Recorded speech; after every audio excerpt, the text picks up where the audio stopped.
Hey, changemaker! Welcome to Rethink Social Change Podcast, a show dedicated to helping social change practitioners improve the way they make change happen to achieve tangible and sustained impact.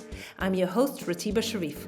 I've worked with some of the world's leading social change organizations for more than 2 decades on 4 continents to help them design better projects, learn from them, and measure their results. Using Rethink Social Change cards, I will challenge changemakers like yourself to share their experience on what worked, what didn't, and why, in a very unique way. I will shuffle the deck of 54 Rethink Social Change cards and randomly draw 4 cards that will guide our conversation. So if you're ready for unscripted, jargon-free stories from the field, let's dive into today's episode. Joining me today is Yulye Jessica Romo Ramos, a seasoned evaluator and social justice aficionada. Hailing from Mexico, Jessica is known for utilizing equitable, diverse, and inclusive methodologies in evaluations. She intertwines systems thinking and participatory approaches. Her portfolio showcases a proficiency in crafting strategies, evaluating social innovations, and overseeing large-scale development programs. Through her work, she attempts to deliver not only findings that are not only strategically pertinent, but also operationally impactful, encouraging practices, decision-making processes, and learning mechanisms. For the last 15 years, Jessica worked across various thematic areas such as health, environmental sustainability, gender equality, leveraging science, technology, and media for development. Jessica's expertise spans continents from Latin America to Africa and Asia, and she also works on domestic programs in Europe and the US. I've learned a lot from Jessica's blog, where she shares invaluable lessons gleaned from a diverse array of evaluation. She also authentically writes about her experience around topics that I'd read about on holidays, such as strengthening civil society infrastructure, optimizing impact through knowledge management, instilling evaluative thinking in organizations, and fostering improved collaboration. And if you're familiar with the UK Evaluation Society events, well, she's the mastermind behind some of them. Let's bring her in. Jessica, hi. So nice to have you on the podcast. Thank you for inviting me. It's a pleasure.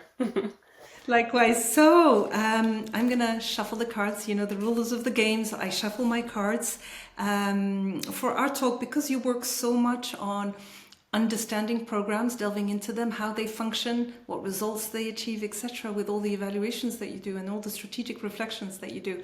I thought I'd merge all my cards together. There's not going to be a bonus card, so we'll still have 3, maybe 4 cards. We'll see what comes out, and we'll start our conversation from that. So Jessica, you are in London. South of London, yeah. Okay, so during the month of Ramadan in Morocco, we change time and we go back to GMT. So right now we're on the same. I think it's the first time that one of my guests is on the same time zone. So Jessica, tell me what's got your mind busy these days? What are some of the projects that you're working on? Well, we're one of the latest things that I'm really excited about is relatively new contract. So the Access for Justice Foundation awarded my company a contract for an equity learning partnership. So we are supporting, as part of the 5-year program funded by the National Lottery Community Fund, I'm going to be supporting probably around 60 to 70 organizations to improve their equity, diversity, and inclusiveness as part of their journey. So really excited about that, because for me it merges kind of the strong foundational basis that I have around learning with my passion for improving equity, diversity, and inclusiveness in organizations. So that's going to start soon. We're still kind of welcoming people. They're still trying to kind of finalize a round of applications and decision making, but that's one of those projects that I'm really excited about, and a long-term project, over the next 5 years. Excellent. Okay, so we've got our cards. I got 4. I'll show you what they are. So in terms of tools in the work we do, this tool is strengthening capacity. Okay, and So that's it's a tool. increasing capacity by... Yeah, it's strengthening capacity. It's increasing competencies by improving knowledge, skills, people That's a to. good one. Yeah, so it's the work that you do or that you've had to evaluate where there's a capacity strengthening component that this is inviting you to think about. In terms of change, we have institutional change. So here we have practices, relationships, or organizations change. Okay, so institutional change. And then I have two cards because I've merged them now. I can take more of these more of our bonus cards. The first one is scale. Okay. And this card invites you to look at, both geographic scale if for interventions, but also the groups, the number of people served, etc. So really kind of think about that. So if we were to think about the cards that we have so far, it's when we do capacity strengthening at institutional level, we want to change how institutions function. At what scale are we working? This is if you want to bring them together. But this is one, and the other one is relevance. So it's one of the UCD cards. This one is relevance. So is it consistent with needs and strategies and expected outcomes? So here are our cards. I'm going to show them to you again. We've got scale, strengthening capacity, institutional change, and relevance. Lovely. So you can speak to the cards in conjunction, scale and capacity and strengthening capacity, or you can speak to them individually. But They work really well together because prior to opening my consultancy company 3 years ago, I mainly worked leading evaluation and learning functions and doing a lot of strategy development for various organizations. So there was a lot of institutional capacity development. And within those institutions, they also had a lot of projects focused on capacity strengthening of different people on the ground and in different sectors. So a few things come to mind in terms of that. And obviously, since I've been leading my own consultancy work, there's more of that. And the point of scale for me, there's something about systems change, right? To understand scale. So just introducing a few ideas and then hopefully I'll elaborate over our conversation. So generally, whether I have been full-time embedded in an organization or whether I support people now as an independent consultant, my focus generally is very much on developing capacities, particularly evaluative thinking, especially when we think about really kind of shifting the role of an evaluator from being fully independent to really leaving something behind and adding more value to customers. And also I think it works really well when you think about the colonizing evaluation, right? There is more about increasing local capabilities to really make sure that that you're doing evaluations with them rather than for them, right? And so I think that kind of plays really well on different levels, kind of whether you're doing things at home or abroad and you're trying to be more equitable, diverse and inclusive. I think always trying to develop your partners, your clients' capabilities, really, I think it's really worthwhile doing. And for me, again, kind of speaks to, my passions around equity, diversity and inclusiveness. And generally also I've learned that evaluation, because it's not always very well embedded, you also have to always think about the context and what else can you do to really create a little bit of organizational change, to change how they create strategies, how they learn, to which extent they use diverse types of evidence. And it doesn't always have to be the hardcore independent evidence that has to be used, but it's a cultural change, right? When you say they, is that the clients who hire you or the people, right? It's the organization that you're working with, you're or a particular team that you're supporting. I suppose it varies. But for example, when I was embedded and leading the evaluation learning function at the Wellcome Trust, one of the main things that I did was to try and really pivot our services a little bit away just from evaluation towards strategy development and support, and really accompany people from the beginning and start to kind of sell this idea that we were there to do more than just being a kind of independent partners towards the end of a project. And I don't know if that makes sense to you. No, it totally makes sense to me. I mean, it does speak to me very much so.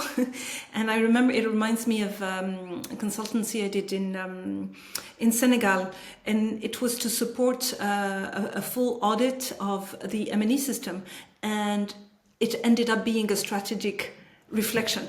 An additional strategic reflection, because as we went up and tried to put coherence or see the coherence with project level results, efforts, monitoring and evaluation efforts, as we went up, we were like, so why are you doing all this? How does it feed into your organizational strategy, etc.? So it brought in the conversations at a higher level, but it also positioned monitoring and evaluation where it should be.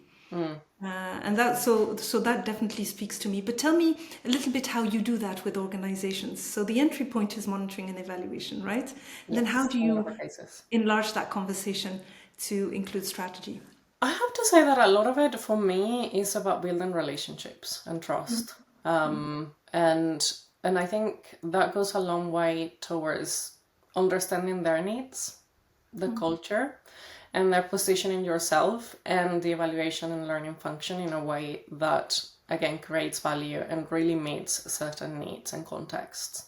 And so having a lot of flexibility and especially I think the challenge that I've been reflecting as an evaluator myself that has really evolved. So my identity used to be really anchored around kind of the traditional idea of an evaluator, which is very much on kind of theory, methods, and particular practices, and each of those has specific rules to follow, and a specific kind of structures and pace, and that generally doesn't work for people that are not evaluators. They don't relate to it. That's not the way they work on a day-to-day basis. It's not the language that you use. And it only gets worse when you work in international development, right? So over time, I learned that by being a bit more flexible and kind of taking as a starting point, like, for example, a theory of change process or an outcomes harvesting approach, and just being really open to adapt it without worrying too much about, what we will traditionally assume is rigor and fidelity to a tool, then I've been able to actually bring people along in a kind of a more meaningful way, and really co-create something with them. And so that's also why I think about kind of what does it ask of us as evaluators, as professionals, and I think there's a real tension there that I've noticed and that I've seen, that I've experienced. And so to give you an example, a recent example, I've been working recently to support a US-based organization that is going through a strategy review. And they hired my organization to help them clarify the strategy with a theory of change approach, and then do the monitor, evaluation, and learning system.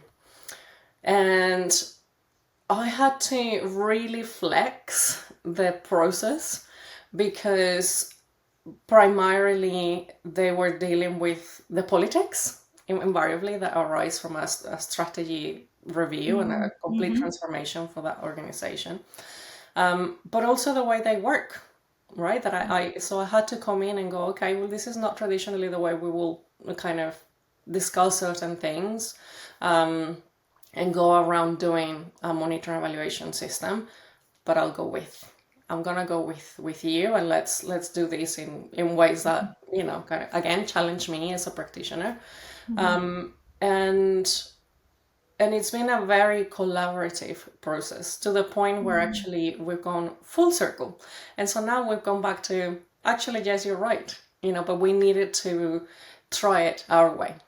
We needed to go in this direction, and discuss it with the things that were really important to them at the time.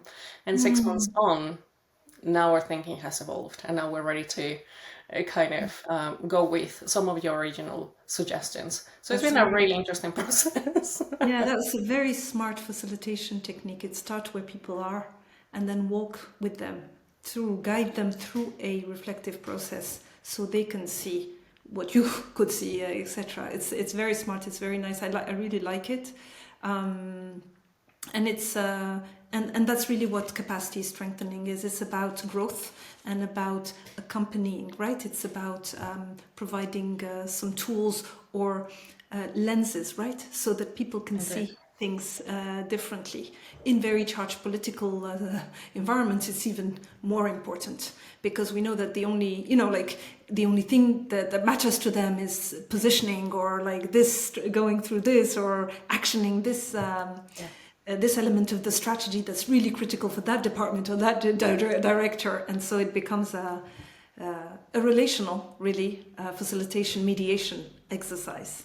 And I think I've also been in a kind of not adding to it, or another source of tension if I had tried to enforce the structure that the theory of change sometimes asks you to follow. And adding to that example, and kind of with the tools in mind, I use an iceberg model to try and introduce for the first time more systemic thinking and practice. And so the way that was done is the kind of, we took certain, like the level of capacity change and behavioral change, and for each one of kind of the 4 or 5 that they named they wanted to contribute to as part of the strategy, we did an iceberg model for each one of those. So people were asked for the first time, okay, name what do you think is behind those type of behaviors that you want to change, what structures give rise to those patterns, and what are the mental models that, you know, are behind those structures, patterns, and behaviors. So that was also a very nice thing to bring again to kind of the organization as a new way of thinking to improve the strategy. And again, talking about kind of what is relevant and being relational, I didn't then enforce that to be the anchoring point in the product of the kind of the theory of change as a systems change approach. It was just very useful to get them to clarify further what is it that they really want, how do they think they're going to accomplish it, and most specifically how significant a shift they want to achieve. Because for me, systems change is all about that, right? Kind of not just doing your thinking across different levels of the system, but when you are creating a new strategy, it's all about how significant is your ambition, and therefore what it means for how much you might need to change, right, in a system, just to kind of move one piece. And so that was very useful just for the conversation. And then we left that and we went back to kind of a theory of change and kind of clarified a few things. So it was an interesting, as I say, kind of multi-method approach in a way. And this, from what you're saying, it seemed to me that it was a discrete moment in time, right? There was a moment where they sat down. It could have been, you know, a week long or even or more process. But then capacity strengthening and making it relevant, making sure that it stays relevant in the changing context as the organizations try to implement their projects and a theory of change, or following that theory of change. How do you, well, first of all, how long did this process last, this first initial strategy one?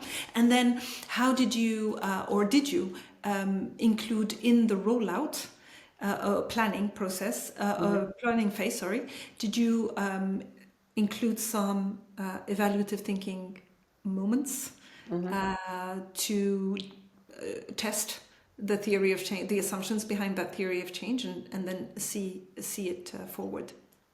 All very good questions. So that was probably 6 months.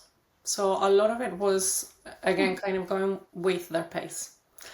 And there were a lot of conversations in between that had to happen at the executive level to progress through things. But it was a very participatory way. So a very senior person within the organization is taking ownership of the process, and I'm supporting that.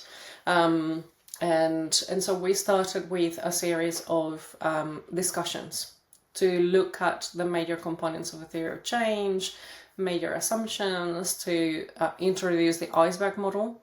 And then I let them go with that for a few weeks, if not a couple of months. And so they sat on their own doing iceberg models and kind of thinking about, what does that really mean for the strategy? What are we really going to say we're going to do? And then they go back to me with the kind of the outcome of those discussions, and we started to reflect back into the kind of the theory of change. And then we had another session that was about again co-creating indicators, and what does it mean against this theory of change, and how are they going to be used. And so this is still an ongoing process, actually. I'm still working with them. And it is at a place where it's going to the board. So where the theory of change in a more friendly version and the narrative version is going to the board for formal approval. And we have already agreed on a set of draft indicators. And so what is next is that friendly version of the theory of change will be used to communicate to the wider organization the new strategy. And the indicators will be used to support performance management for teams and individuals. So it's a whole package that is accompanying their organizational change, but it's already got hooks into, it will support communication, it will support organizational change, it will support performance management, and information will be collected with the help of teams, and it's going all the way back to executive and board. So it has a very specific role, not just in strategy development, but in its implementation, its adaptation, and continued kind of transparency and accountability. Yeah, and there's a team building element as well Exactly. because of that co-creation and the sharing the different iterations of the. Yes. That's fantastic. So this is for an organization that's based in the UK? This is a US-based organization US-based that works in the health space. Yeah, so it's a Western organization. Yes. So I want you to talk to me a little bit about similar exercises that you may have done in developing countries. You've worked all the way from Latin America all the way to Asia, so you've got that. So you can pick and choose from there. And after that, why I'm asking this, because I want to see like some of the differences between working on capacity building at headquarters in the West of big INGOs, and then working in the field, and some of the elements to take. But talk to me a little bit about similarly a strengthening, a capacity strengthening exercise that you've done, endeavor, project that you've had, where you thought about, if possible, institutional change. Doesn't have to. And an institution could be the smallest institution to institutional at national level as well, right? So it's really put it where it needs to be, and then we'll see if we can fit in some talk about scale and about relevance as well in there. Sure. So I guess what comes to mind is when I was working for international NGOs. And one of them had programs all around the world, which is why I travel quite a lot. And generally I will be deployed precisely to strengthening local capacity. So I'll be deployed for at least a week, particularly in new projects where new teams will be formed, or sometimes it would just be reconfigured to implement a new program. But what I loved about that experience is that that was all about them, about helping them kind of create something that will help them and their partners. So I got the chance to work with local partners across many different countries in the global south. And so it was very much that co-creative process about what does this program really wants to do, particularly with partners, and how can partners' capabilities being strengthened. So it was all about, again, training and kind of co-creation. And so the whole week was about them. But I do have to say that that's for me when a lot of the power dynamics came through as well. And so hence why since then I've been working a lot on equity, diversity and inclusiveness, because there is a strong power dynamic that is created between, NGOs with headquarters in the global north and in the west that then sub-grant to global south-based organizations. So a lot of it has already been decided, right? Because the grant was created by the lead NGO, and then the room that local partners have is not huge neither, right? To then kind of come in and say, this is the way in which we want to work. And then on top of that, you have funders, a kind of policies and report and regulations. So there's only so much you can do within that kind of a little bit of a restricted power dynamic, right?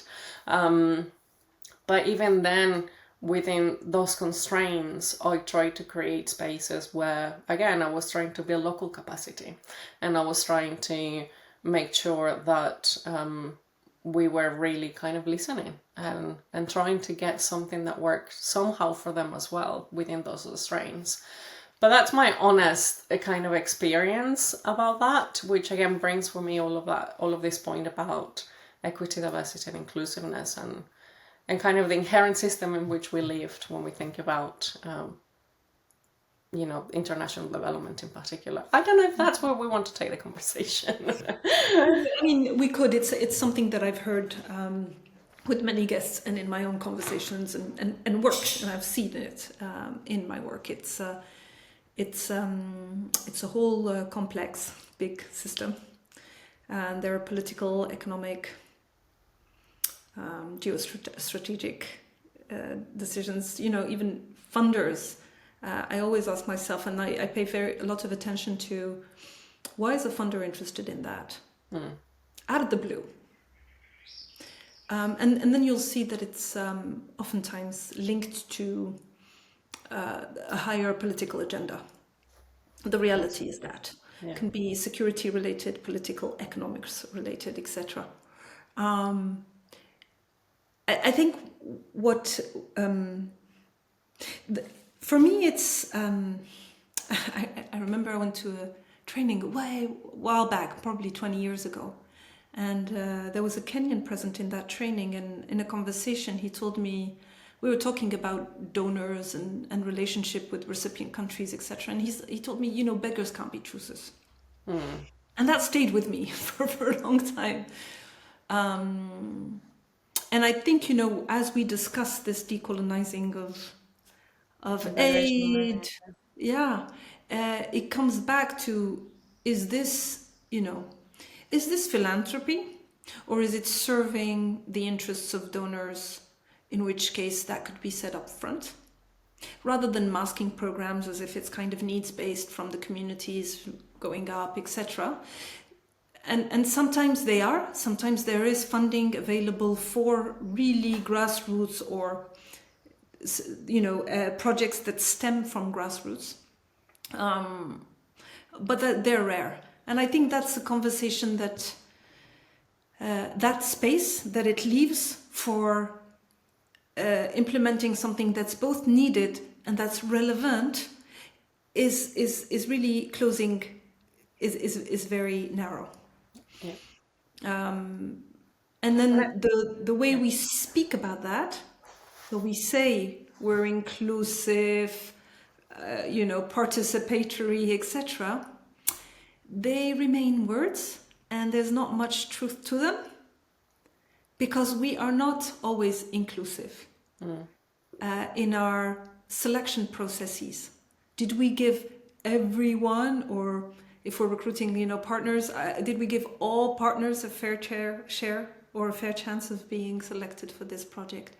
Did we, through our criteria for selection, did we actually write off some of the most rooted organizations, but that they don't have the visibility or they hadn't set up the systems of larger capital-based, for example, capital We'll have a city. legal setup. There are so many community-based organizations that don't register as charities or companies, right? And they are often left out from Left out. these kind of Yeah. grants and business in a way. So, so I think we can talk about this because it's a larger, much larger conversation, and it's a bit like an octopus, right? It has so many tentacles. We could talk about it as it impacts, the work that you try to do. So, for example, here it narrows the space for discussion. It narrows the possibilities, right? When you're looking at a theory of change, especially if you have a systems thinking approach, you think large. What's all the possibilities? What are all the actors, all the variables at play, etc.? And then you realize that actually you're narrowing it down to, no, we actually don't have any leverage on this or that. This is our only leverage. And so I think when it comes to implementation and really doing work that's needed, that's going to yield results, that's truly inclusive, etc., then we need to talk about it. Because if we're not seeing that, if we're seeing that it's hindering, then, no wonder evaluations don't show better results, right? And I think what comes to mind for me, so that the more I have help foundations, I'm a strong advocate of, again, kind of changing power dynamics and being more equitable, diverse, and inclusive. And one of the last things that I did was to work with a UK-based funder and really advocate them for more flexible, unrestricted funding. And part of that was to also really kind of be aware that part of the business of evaluation that makes it difficult is this desire to count things, right? There's a lot of emphasis on quantitative, on economics, statistics, and certain types of methods that are very academic in nature, very Western based, and again don't suit the local the kind of the local cultures and the ways of doing and what should be valued as well. And that really is the case with a lot of core funding and restricted funding, right? Because it becomes a little bit more difficult if you are supporting organizations in the back end of it and you're not paying to deliver something. Then I think the evidence is different. It's more about organizational strengthening. It's more about improving how they manage people and projects rather than counting how many people were served. And so I think there's a tension there as well, that and a challenge when it comes to evaluating and demonstrating value for money in the usual kind of terms that are still getting in the way of doing more unrestricted core funding.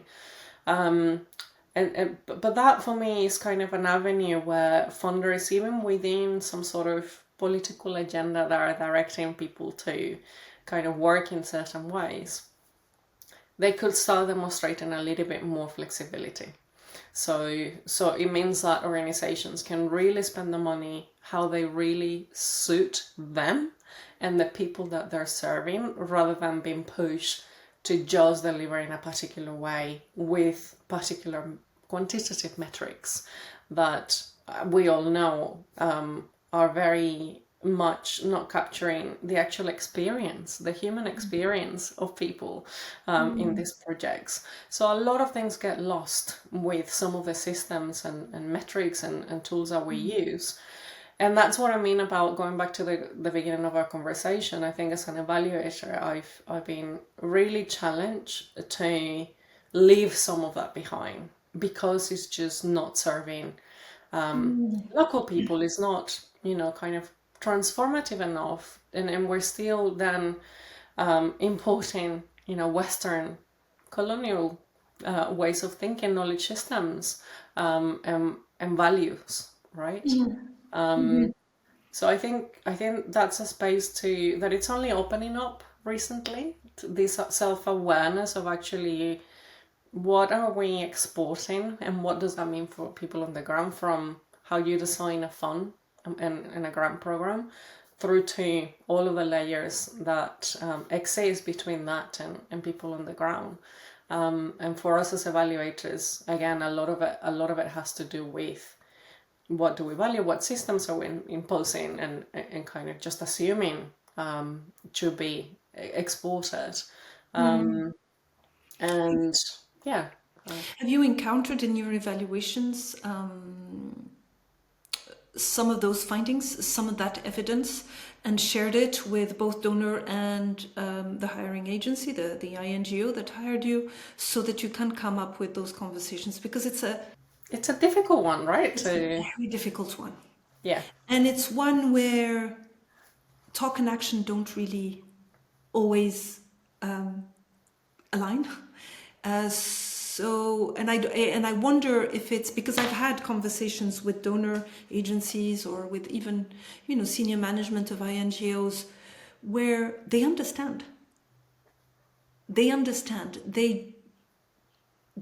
don't know how to implement, or how many of these programs, because, donors have thousands of programs. You only have your own, contract program, whatever you're dealing with, grant, but they have thousands. So they need to use metrics, quantitative metrics, to just kind of have breadth and scale and just show where the money's going, etc.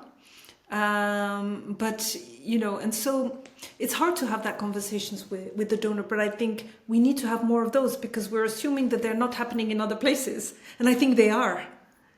And I think we just have to bring it up more often. So my question to you is, has that come up in evaluations, where you've seen that actually the system was thwarted from the start? There was not enough room, it wasn't innovative, it wasn't based on needs, etc. And what was that? What were some of the key insights that you got from evaluations? How was that shared, and how was that taken by whoever hired you or the donor? I have to say that I didn't feel like I was able to challenge when I was part of the system. So I've only been able to also find my own voice and the courage to do it as an independent consultant, leading my own company. So over the last few years, I've done quite a few evaluations that have a strong equity, diversity, and inclusiveness component. So where the terms of reference is how equitable was this fund and the practice, and what recommendations it might be to diversify who they might be funding, and how processes are more inclusive for the diversity. So I did one which was published by the Paul Hamlin Foundation. And that was on an innovative program, and it was a UK-based program that was supporting infrastructure organizations, and a lot of it was around, again, kind of the who are they funding, because it was a closed, only by invitation type of grant. So whilst they were demonstrating a lot of trust by providing long-term unrestricted funding, the question became, when you put on an equity lens on, actually who is being left out of this amazing opportunity, and how can it be kind of a bit more diverse and inclusive, right? And to the full credit to them, in this last round, they took on board that and actually invited quite a lot of minority-led organizations. And I think for a lot of the funders that are UK based, there's still a very strong concentration of funds in London, right, in the capital. So when I talk to funders, is kind of increasing awareness about how can you diversify and kind of start serving, people outside the capital in terms of, kind of inclusiveness. And then when it comes to who are your grantees, again, are you engaging with minority-led organizations? How do you go about finding those and expanding your networks? Again, especially if you are only inviting people to apply for certain grants. And then other things that came through some of these evaluations is again kind of that relationship that is built between fund and grant managers and the grantees, and to which extent those spaces can really create honest, candid, safe conversations, where over time they can feel that they can really tell you what they're going through, what they need, and you start seeing a response in the funder towards what they're hearing. So I think that's the work that equity, diversity, and inclusiveness brings to kind of that relational aspect and emotional aspect of working with people in kind of transforming things. And so yes, I was able to deliver those findings. It was a little bit difficult at times, but again, I made sure that I was raising kind of certain potential sensitivities early before they engage with a report, to have one-to-one conversations where I could start developing some of those. And the most important thing is that I didn't push in this particular case, because I understood that the institutional capability wouldn't be there to do an open competitive process. So instead of kind of sitting, just the recommendation being, no, it should be competitive to be truly equitable, diverse, and inclusive, I went, okay, so how can I respect their institutional capabilities and ways of working, but trying to find a way to kind of help them be more EDI. And so the recommendation was to, if they were going to keep it closed, to just bring external advisors with a wider range of networks that will help them know and support less kind of the traditional types of organizations that otherwise I had funded over the last 5 years. So I think that's another example again of how you need to adapt, be flexible, and kind of come up with something that is relevant, that is still going to move the needle in the right direction. Right. Yeah. And Jessica, did you see a difference between bilateral, multilateral donors, so national donors, and then foundations or organizations in the way they approach the projects, the funding projects, and then the way they also approach an evaluator and hear the evaluator or give space for taking into account some of the recommendations that come out of the evaluations? That's a great question, because I do feel there's a big difference between private philanthropy and kind of government or institutional funding. And I think a lot of that has to do with the pressures that exist in the public kind of institutional space, right? They have a lot of public pressure to demonstrate value for money, to justify why money is going into certain spaces, particularly international development, and why not at home, right? And so I think that creates this business that we have been talking about, where it pushes you for the quantitative, what you can count, where you can easily demonstrate and talk about. And private foundations, I don't feel have the same pressures, right? And so therefore they have more flexibility to innovate, more flexibility to do more unrestricted core funding, and just to kind of try things out. And so they do tend to behave very differently in how they fund and also how they evaluate. And some of the questions that they have, and they also allow you to be a little bit less traditional with some of the evaluations. So it's been really nice to have that contrasting experience, right? Because for 10 years I was working mainly international development with, traditional government funders, and then over the last 5-6 years, it's been a lot of private foundations across, the UK and America and Europe, and it's been very nice to see that difference. On the other hand, because they don't have those public pressures, then it's difficult to, as an evaluator and learning professional, to anchor that practice, right? Because you don't have that incentive that system creates otherwise in the international development space or government funding space, where you have to, like, it's not a voluntary thing. You just have to do it, because otherwise the next grant won't come in, right? Or you'll face a public inquiry about the use of resources. But private foundations don't go through that. So in a way, it's a little bit more difficult if it doesn't exist, if you don't have a senior champion that sees a value and supports a learning and evaluation function. I do believe that is more difficult to work in that space. You do have to have that kind of senior buy-in and resources. And then again, it's just being really flexible. I still remember I went to the American Evaluation Society a few years ago, and I was having a chat with a lot of people working in other private foundations. And I was saying, what kind of tips can you give me? Because I'm in this, working for this private philanthropic foundation. And they were like, what works for one philanthropic organization doesn't work for the others. So very kind of, there's no one very specific contents that they all create. Yeah, excellent. Okay, so to conclude, thank you so much for your time. It's we can go on and on and on about this, but to conclude, I want you to give me like 3 takeaways, main takeaways when it comes to strengthening capacity, for example, institutional change, scale, and relevance, right? So using the 4 words that we've had guiding our conversation, what are some of the key top 3 messages, if you will? The first one, that again is kind of a reflection of my own journey. Don't be afraid to evolve. Don't be afraid to do something that doesn't feel like it's super technical.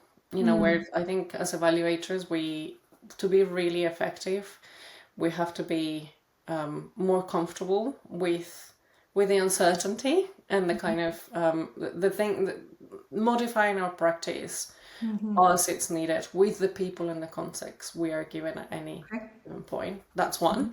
Then the other one is just doing a lot of self-awareness, particularly when we think about the colonizing evaluation and learning and what it means to practice in the ways that we practice. And last but not least, this aspect of relations, right? Like being super relational really goes a long way.